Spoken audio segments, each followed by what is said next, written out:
Bismillahirrahmanirrahim. Assalamualaikum warahmatullahi wabarakatuh. Waalaikumsalam warahmatullahi wabarakatuh. Baik, selamat sore yang terhormat Bapak dosen dan teman-teman sekalian. Di sini kami dari POK 5 untuk mata kuliah Language Material Design akan mempresentasikan materi tentang Designing Material Need Analysis. Yang pertama mungkin di sini kami akan melakukan perkenalan dulu untuk anggota grup kami. Yang pertama ada saya sendiri Nazwa Shihab sebagai moderator, lalu ada Nachita Aulia Rizky, ada Nur Afni dan Reza Mutiara sebagai materi. Mungkin untuk selanjutnya kita langsung ke materi yang pertama itu akan dijelaskan oleh saya sendiri. Baik, yang pertama itu karena kita akan membahas tentang need analysis, jadi kita harus tahu dulu gitu teori tentang need analysis itu apa, definisinya apa, konsepnya seperti apa, lalu tata caranya seperti bagaimana ya. Nah, jadi uh, analysis seperti yang teman-teman bisa lihat di sini, need analysis atau dalam bahasa bisa disebut dengan analisis kebutuhan adalah proses pengumpulan dan informasi yang sistematis dan berkelanjutan. Jadi nanti di proses analisis kebutuhan itu harus dilakukan secara sistematis ya teman-teman, nggak bisa dilakukan secara asal-asalan tanpa menggunakan metode, tanpa menggunakan tata caranya gitu. Jadi harus sistematis dan berkelanjutan. Nah, analisis ini tentang apa? Jadi dalam analisis itu kita menganalisis segala hal tentang siswa, kebutuhan dan preferensi, kemudian menafsirkan informasi dan membuat keputusan khusus berdasarkan interpretasi tersebut untuk memenuhi kebutuhan. Gitu. Jadi maksudnya daripada tentang siswa, kebutuhan dan preferensi dan lain-lain itu, jadi need analysis itu adalah proses pengumpulan informasi dari objek yang kita analisis. Mungkin kita bisa ambil contoh siswa. Nah, dari analisis itu kita akan bertujuan untuk mengumpulkan informasi tentang kebutuhan dan preferensi siswa tersebut gitu ya, karena konteks kita di sini membahas tentang English English material course. Jadi di sini kita akan melakukan need analysis terhadap siswa tentang apa sih kebutuhan siswa di tingkat sekian, di kelas sekian, kebutuhan dan preferensi materi bahasa Inggris sesuai untuk mereka itu seperti apa, dan yang bisa meaningful bagi mereka itu seperti apa. Nah, itu secara eh, general pengertian daripada need analysis. Nah, seperti dijelaskan tadi bahwa proses analisa kebutuhan atau need analysis itu ada prosesnya teman-teman, tidak bisa dilaksanakan secara asal-asalan. Jadi ada proses tahap-tahap yang harus teman lakukan gitu ya. Di sini seperti yang udah teman-teman lihat, di sini saya menampilkan ada 7 tahap proses dari need analysis ya teman-teman. Sebentar. Oke.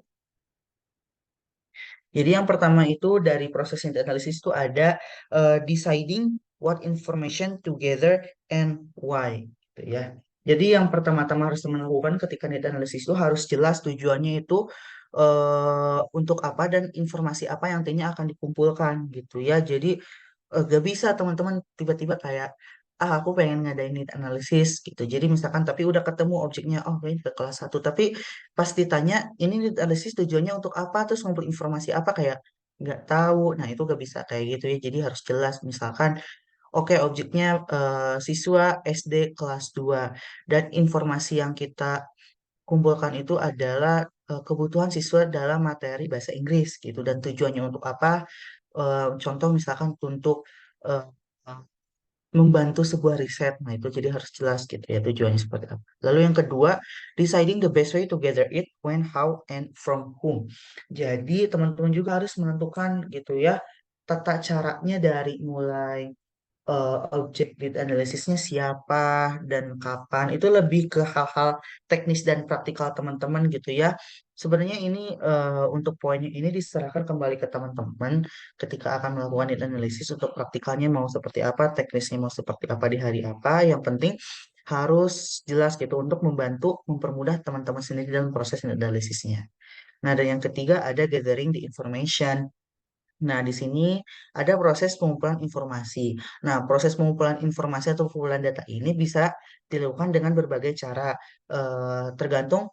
teman-teman milih yang mana. Dan salah satu contoh caranya itu bisa dengan cara kuesioner, bisa dengan cara angket, atau dengan interview. Dan masih ada beberapa lagi contoh cara untuk mengumpulkan informasi sesuai dengan kebutuhan teman-teman aja gitu. Pilih yang Lalu yang keempat ada interpreting the information gitu ya. Jadi nanti setelah mengumpulkan data kan jadi nanti pasti ada hasil datanya gitu. Misalkan dari 30 siswa yang kita interview ada hasil datanya. Nah, dari yang semua data yang telah kita dapat dan kumpulkan itu teman-teman interpretasikan. Jadi nanti hasilnya itu seperti apa gitu. Jadi preferensi material bahasa Inggris bagi siswa kelas 2 itu yang bagus seperti apa gitu contohnya.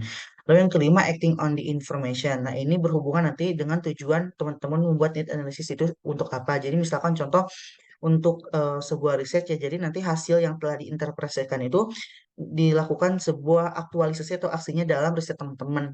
Tuh. Nah, lalu yang keenam ada evaluating the effect and the effectiveness of the action.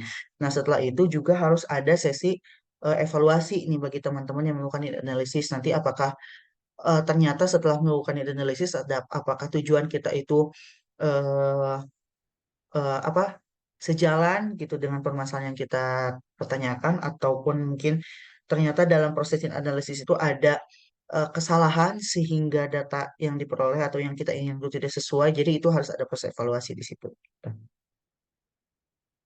Lalu yang ketujuh, back to one. Jadi setelah itu balik lagi ke nomor satu. Jadi harus diperjelas lagi gitu ya. Apakah nanti need analysis ini apakah akan dilakukan ulang, apakah akan ditinjau ulang sesuai dengan hasil evaluasi yang tadi, dengan tujuan juga yang harus diperbarui ketika apabila mungkin nanti ada evaluasi gitu ya.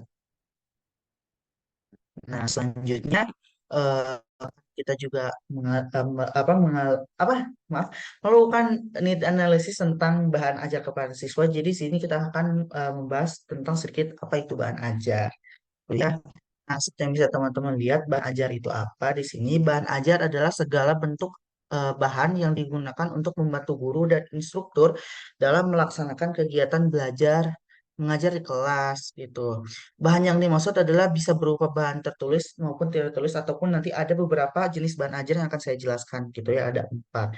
Nah, udah jelas ya teman-teman. Jadi bahan ajar itu seperti mungkin nanti pembelajaran di kelas itu apakah akan menggunakan media print atau akan menggunakan media audio, terus materinya akan tentang misalkan simple present kah atau tentang expression kah, itu disebut, segala hal itu disebut dengan bahan ajar. Lalu bentuk bahan ajar itu ada apa aja? Nah, di sini bentuk bahan ajar itu ada empat teman-teman ya. Seperti yang teman-teman lihat di sini, yang pertama ada bahan ajar cetak atau dalam bahasa ini disebut bahan cetak printed, yaitu sejumlah bahan ajar yang disiapkan dalam bentuk kertas yang cetak gitu ya. Jadi contohnya itu seperti LKS, handout, atau buku modul, seperti atau gambar-gambar, foto-foto itu contoh bentuk bahan ajar yang printed ya. Lalu yang kedua ada bahan ajar dengan format audio gitu ya. Jadi maaf, jadi bahan ajar ini adalah bahan ajar yang menggunakan sistem suara atau audio gitu. Contohnya seperti kaset, radio, atau ya intinya seperti device-device yang bisa mengeluarkan audio, dan audio tersebut adalah bahan ajar seperti contoh yang digunakan dalam latihan listening. Nah, itu adalah contoh bahan ajar yang dalam bentuk audio. Lalu yang ketiga adalah ada bentuk ajar yang berupa audiovisual atau bisa dalam dalam bahasa sehari-hari kita itu disebut dengan video ya teman-teman. Jadi bahan ajar yang memiliki visual dan bisa didengar gitu. Contohnya ya seperti video dari YouTube atau film gitu. Itu juga bisa dijadikan bahan ajar ya teman-teman, apalagi di masa sekarang di era teknologi sudah semakin maju, bahan ajar seperti audio dan audiovisual itu lebih menarik bagi anak-anak gitu ya. Lalu ada bahan ajar interaktif, yaitu seperti kombinasi dari dua gambar animasi. eh jadi kayak apa ya? Bahan ajarnya itu dibuat dengan bantuan teknologi tapi dibuat secara interaktif gitu. Contohnya seperti quizzes gitu teman-teman. Quizzes kan itu dengan menggunakan teknologi, ada visual juga, ada audio juga. Nah, itu pun dibuat interaktif dengan siswa karena siswa melakukan kegiatan juga di situ kan, seperti menjawab soal dan ada rankingnya. Nah, itu adalah salah satu contoh bahan ajar secara interaktif gitu ya teman-teman. Jadi intinya menggunakan teknologi dan ada proses interaksi di situ. Jadi siswa ikut serta aktif dalam proses pembelajarannya. Nah, lalu selain itu juga bahan ajar juga memiliki beberapa prinsip ya teman-teman. Nah, untuk prinsipnya itu jadi bahan ajar itu tidak semata-mata asal kita comot-comot-comot gitu. Jadi ada prinsipnya. Nah, untuk prinsipnya ada tiga. Yang pertama prinsip relevansi. Apa itu prinsip relevansi? Atau dalam bahasa simpelnya bisa disebut dengan keterkaitan. Jadi bahan ajar yang kita gunakan itu nantinya harus bisa eh, relate dan relevan dengan eh, apa daily life siswa gitu. Jadi jika kita nanti menggunakan media bahan ajar yang bisa relevan dengan siswa, di situ akan terjadi meaningful learning gitu. Jadi pembelajaran yang kita ajarkan ke siswa itu tidak akan masuk telinga kanan keluar telinga kiri gitu. Jadi ketika pembelajaran itu merasa bermanfaat bagi mereka, insya Allah materi itu akan masuk ke mereka gitu. Dan di situ akhirnya ada prinsip yang namanya meaningful learning gitu. Nah, yang kedua ada prinsip konsistensi gitu ya. Jadi prinsip konsistensi ini tuh dimaksud dengan jadi ketika kita mengajar itu sudah pasti seorang guru itu mempunyai modul ajar atau RPP ya. Nah, jadi si bahan ajar nanti kita ajarkan itu harus konsisten sesuai dengan modul ajar dan RPP yang kita punya gitu. Jangan kayak misalkan di modul ajar atau di RPP itu materinya tentang greetings tapi media ajar yang kita berikan ke siswa itu tentang offering help gitu. Nah, itu tidak ada konsistensi di situ gitu. Tidak ada apa? Iya, tidak ada konsistensi antara bahan ajar yang kita berikan dengan RPP yang kita punya gitu. Dan yang ketiga, eh, prinsip kecukupan. Nah, untuk prinsip kecukupan ini bisa diartikan sebagai kayak jadi media ajar yang kita buat dan berikan ke siswa itu harus cukup gitu, tidak kurang dan tidak lebih. Jadi tetap dalam kadarnya gitu. Jadi jangan seperti kayak materi A tapi kita bahan ajarnya itu ada sekian banyak, terlalu banyak, jadi akhirnya siswa bingung. Nah, di sini kalau misalkan seperti itu tidak ada prinsip kecukupan di situ bagi siswa gitu. Nah, mungkin sekian dari saya untuk penjelasan teori. Untuk selanjutnya ada bahasan tentang apa itu angket atau kuesioner. Nah, untuk materi selanjutnya akan dijelaskan oleh teman saya, Saudari Nur Afni ya. Untuk itu, untuk Saudari Nur Afni.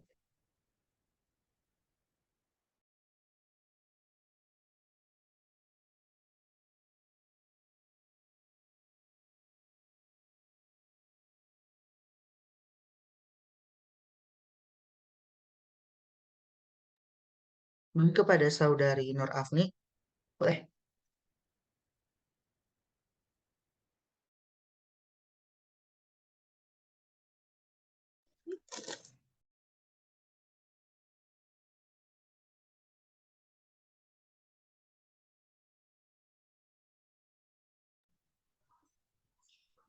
Jadi yang selanjutnya adalah apa itu kuesioner. Kuesioner adalah metode survei yang dipakai untuk mengumpulkan data dari responden. Oh ya, yang selanjutnya adalah, oke, next slide.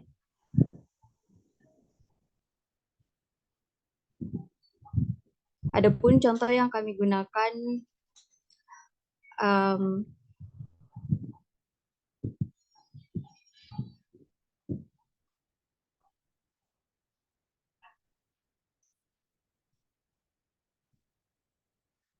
nah berikut adalah angket yang kami gunakan dalam kuesionernya. Adapun pertanyaannya yaitu yang satu adalah tidak setuju, dua kurang setuju, tiga setuju, dan empat sangat setuju. Adapun list pernyataan yang kami sajikan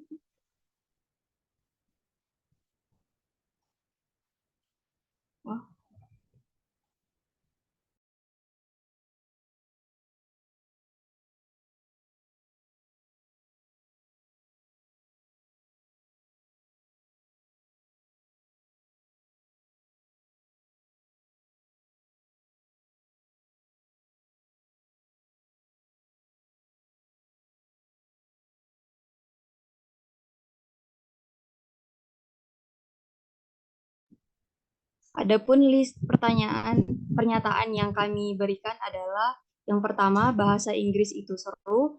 Yang kedua, materi pelajaran bahasa Inggris yang telah diajarkan selama ini itu gampang. Dan yang ketiga, aku tertarik kalau guru menampilkan PowerPoint saat mengajar. Yang keempat, aku tertarik kalau bahan ajarnya itu modul atau buku yang di-print. Yang selanjutnya adalah aku kurang paham dengan materi yang ada di buku ajar bahasa Inggris yang disampaikan selama ini. Kemudian materi reading di buku pelajaran bahasa Inggris sulit karena bukunya tidak menarik. Dan yang selanjutnya, materi listening terasa sulit karena tidak ada audio di buku pelajaran bahasa Inggris. Dan yang selanjutnya, pemilihan tema dalam bahan ajar bahasa Inggris itu penting. Selanjutnya,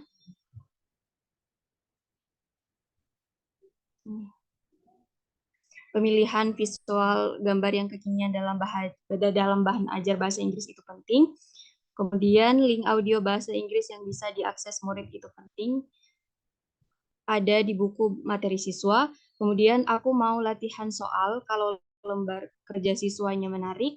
Kemudian buku atau modul ajar itu harusnya bergambar, berwarna, dan menarik. Dan selanjutnya, aku lebih suka belajar bahasa Inggris sendiri, dan materi bahasa Inggris itu pasti mudah kalau topiknya sesuai dengan keadaan kita di Indonesia. Dari list berikut terdapat 15 pernyataan yang ditargetkan kepada siswa SMP, kelas 9 SMP. Dalam tahap ini, instrumen yang digunakan berupa kuesioner. Kuesioner ini telah dibuat dengan pernyataan-pernyataan yang relevan, yang sesuai dengan tujuan analisis kebutuhan, kemudian disebarkan secara online. Sebelumnya, kuesioner telah melalui proses validasi untuk memastikan bahwa pertanyaannya jelas, tidak meragukan, dan sesuai dengan tujuan penelitian. Selama tahap pengumpulan data, subjek, yaitu siswa, diminta dengan seksama mengisi kuesioner. Adapun data yang dikumpulkan melalui kuesioner ini akan diolah untuk menganalisis dan mengidentifikasi kebutuhan yang ada, yang nantinya akan membentuk dasar bagi pembuatan kesimpulan dan saran.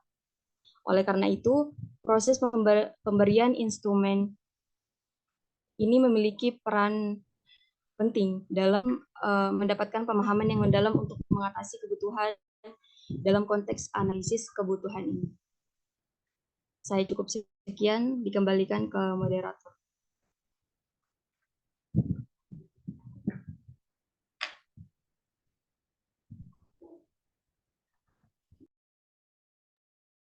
Baik, terima kasih Saudari Afni untuk penjelasannya. Selanjutnya ada penjelasan hasil dan interpretasi daripada need analysis yang telah kami lakukan, yang akan dijelaskan oleh Saudari Reza Mutiara dan Nachita Uliariski. Kepada eh, Saudari Reza dan Nachita, saya persilahkan. Terima kasih moderator atas kesempatannya. Boleh ditampilkan itunya nggak?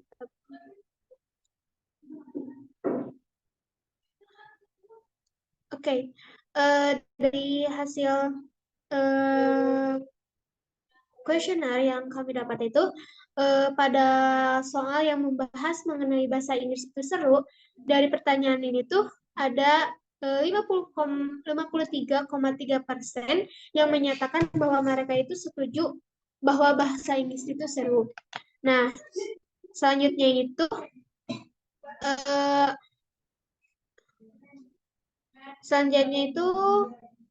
mata pelajaran bahasa Inggris yang telah diajarkan selama ini itu gampang. Nah, dari hasil ini tuh 60% siswa itu setuju dengan materi yang diajarkan bahasa Inggris di sekolah itu tuh gampang gitu. Selanjutnya itu ada pertanyaan mengenai aku kurang paham dengan materi yang ada di buku ajar bahasa Inggris yang disampaikan selama ini. Nah, dari pertanyaan yang ada ini tuh 40% siswa itu kurang setuju dengan pertanyaan ini. Eh, karena mungkin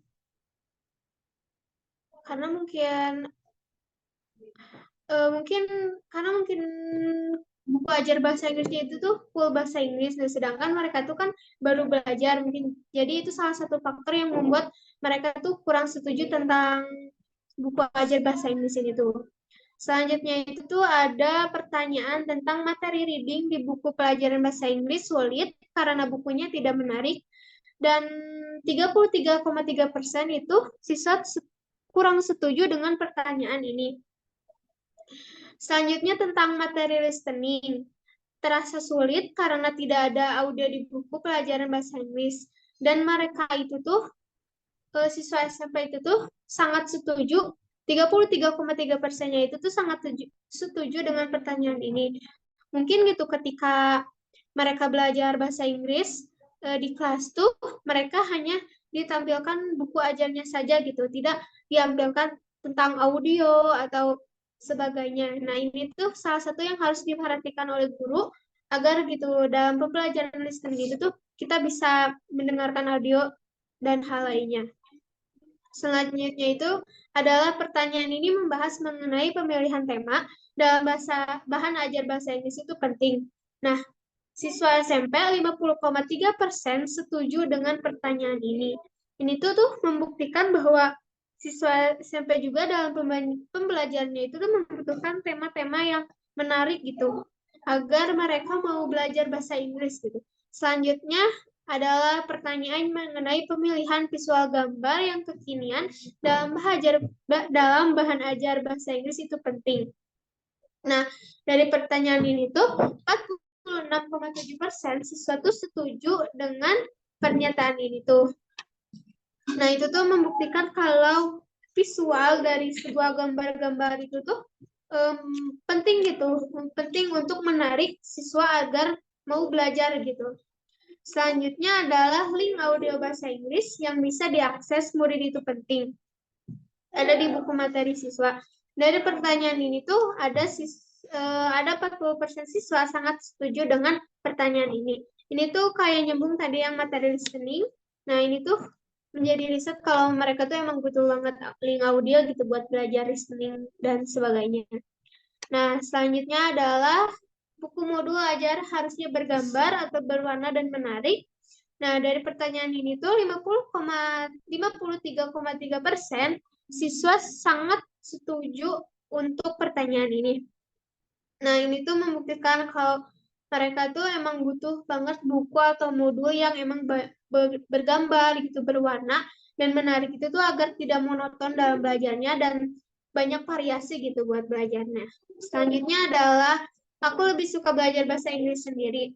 Nah, dari pertanyaan ini tuh ada 53,3% kurang setuju dengan pertanyaan ini tuh. Ini tuh kayak membuktikan kalau siswa itu ketika belajar bahasa Inggris tuh lebih mudah gitu untuk belajar bersama partnernya atau teman-temannya gitu agar adanya sharing seperti itu. Nah, mungkin cukup dari saya penjelasan hasil dari responden tersebut, dari kuesioner tersebut. Saya kembalikan ke moderator. Baik, terima kasih Saudara Reza. Tapi sebelumnya mohon maaf karena link ini akan berakhir, jadi kita akan berganti link terlebih dahulu.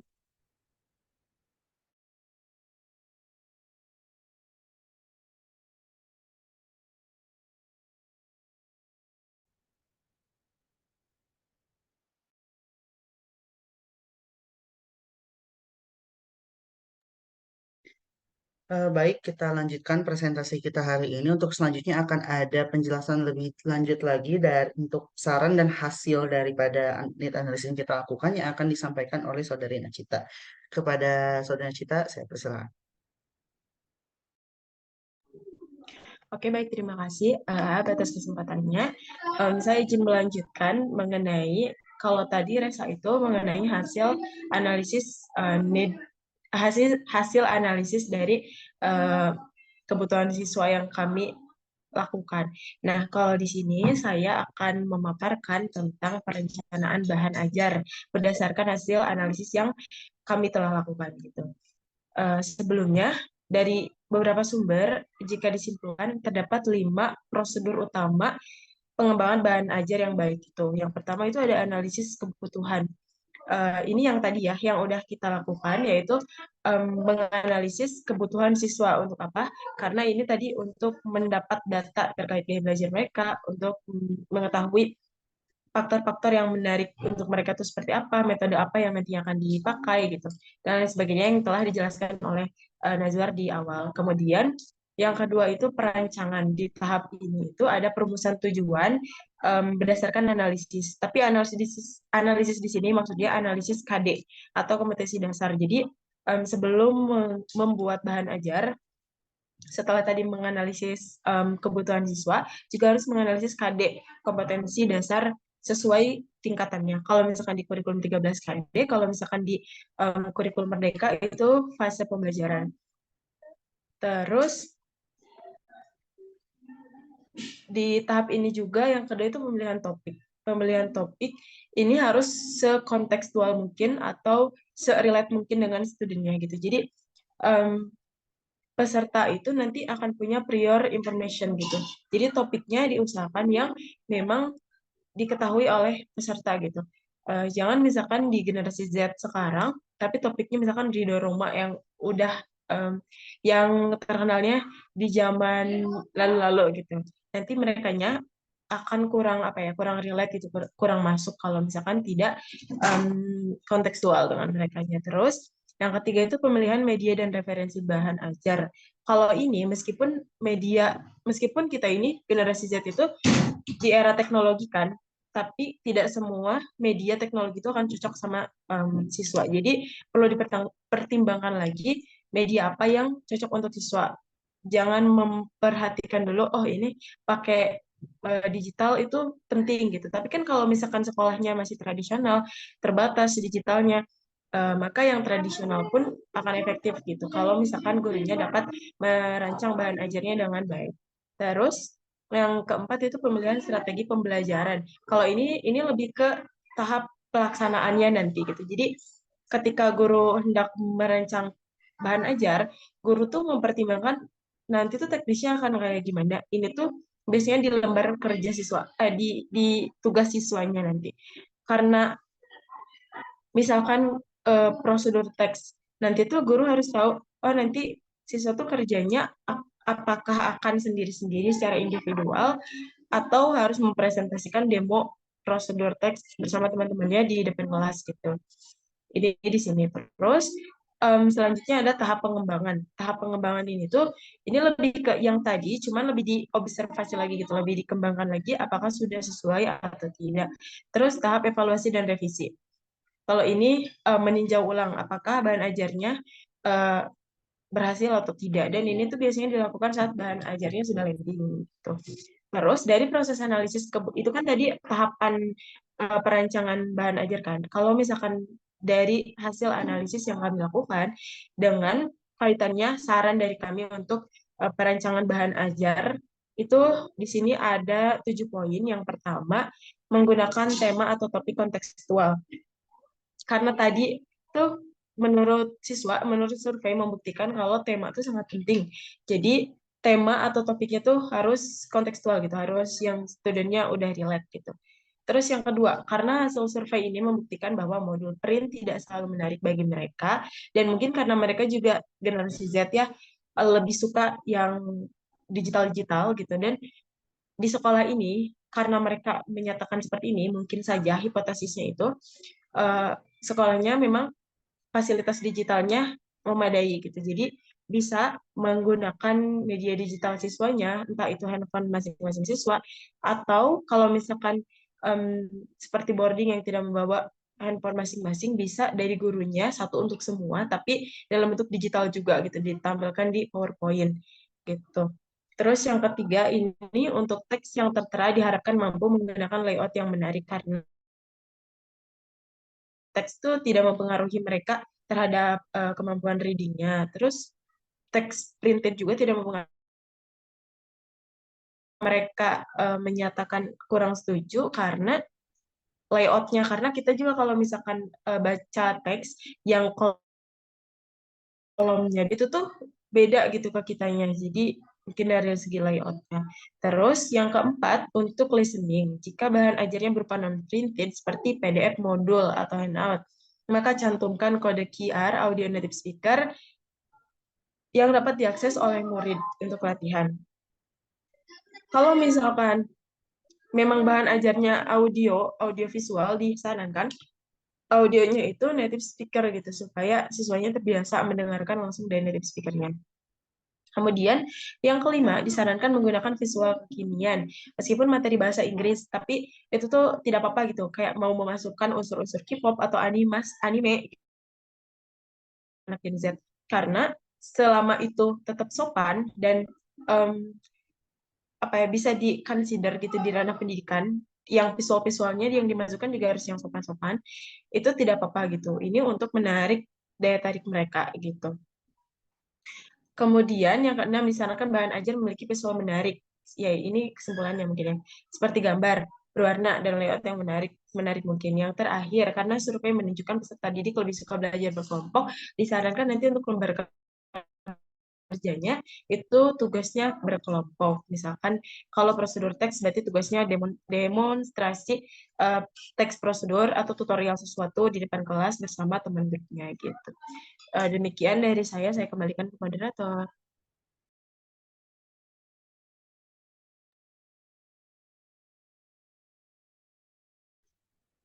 Terima kasih kepada Nacita yang telah menjelaskan saran untuk apa dari net analysis yang telah kami lakukan, gitu ya. Begitupun juga saya ucapkan terima kasih kepada teman-teman pemateri semua yang telah menjelaskan materinya dengan sangat baik. Dengan berakhirnya penjelasan dari Saudari Nacita, mungkin itu adalah penutupan penjelasan daripada materi yang kami sampaikan hari ini. Lalu mungkin untuk eh, sebelum penutup, nanti akan dilaksanakan sesi Q&A bagi semua teman-teman yang ingin bertanya. Nanti insya Allah akan dilaksanakan Zoom lagi. Jadi nanti sesi Q&A akan dilaksanakan di sesi Zoom selanjutnya. Gitu ya. Lalu yang terakhir, kami dari kelompok 5, saya perwakilan kelompok 5 mengucapkan mohon maaf apabila dalam penjelasan kami ada beberapa penjelasan yang mungkin agak kurang tepat atau penyampaian yang kurang tepat dari kami. Saya ucapkan maaf, lalu saya ucapkan terima kasih juga kepada yang terhormat Bapak Sen. Mungkin sekian dari kami. Terima kasih atas eh, perhatiannya. Yang terakhir kami ucapkan hasbunallah wa ni'mal wakil. Wassalamualaikum warahmatullahi wabarakatuh. Waalaikumsalam warahmatullahi wabarakatuh.